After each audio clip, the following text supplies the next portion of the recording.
Welcome back to Game On Vegas, and what a pleasure it is to welcome in Ted Nguyen from The Athletic. Lots to get to with the news today. We're going to break down some film as well. But first off, give us your initial thoughts on Gardner Minshew being handed the keys to this offense.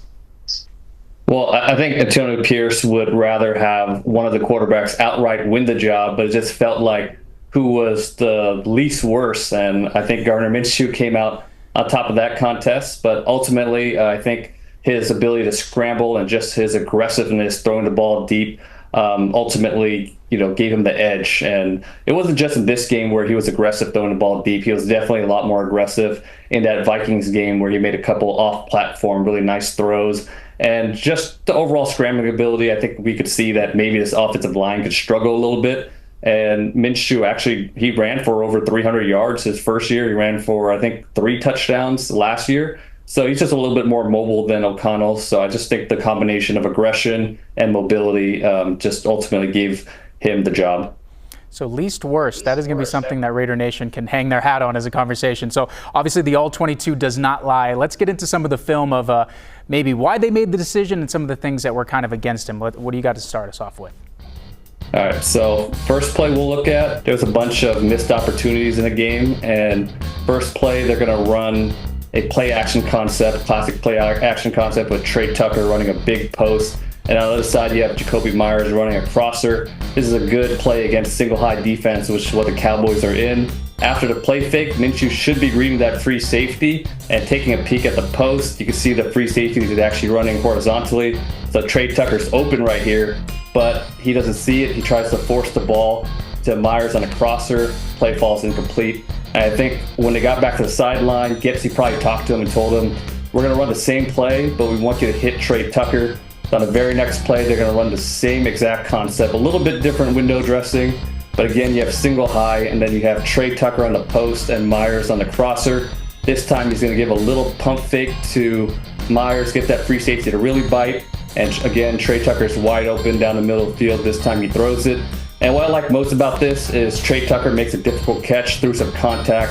He kind of struggled with catches in his rookie season and hanging on to the ball in training camp, but he does a good job of hanging on to the ball here. He needs to be a big part of this offense for it to really take off, so that's a good thing to see. Next, we're going to have the fourth down situation. They're going to shift out to empty, and then you're going to have an all slants concept to Minshew's left. And this is a concept that quarterbacks have read since middle school. You usually read it inside out, but Minshew unfortunately locks onto Jacoby Myers here. And what that causes is that underneath defender to get a jump on the ball and almost pick this ball off and take it to the house. And if you remember, Aiden O'Connell actually makes this almost exact same mistake later in the game, but he doesn't get away with it like he does here. But it's not all bad. There was some good too, and I think not all the offensive struggles should fall on Minshew, because there was some bad execution by the offensive line and bad execution by wide receivers. This is a good example of it.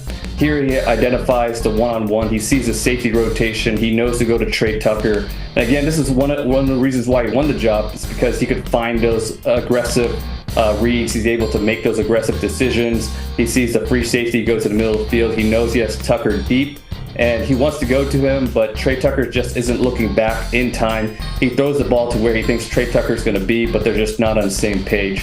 So I think, there were some offensive struggles, but I don't think all of it was on Minshew. Some of it was on offense too. I think the coaches saw that, and they're giving him a little bit of a pass.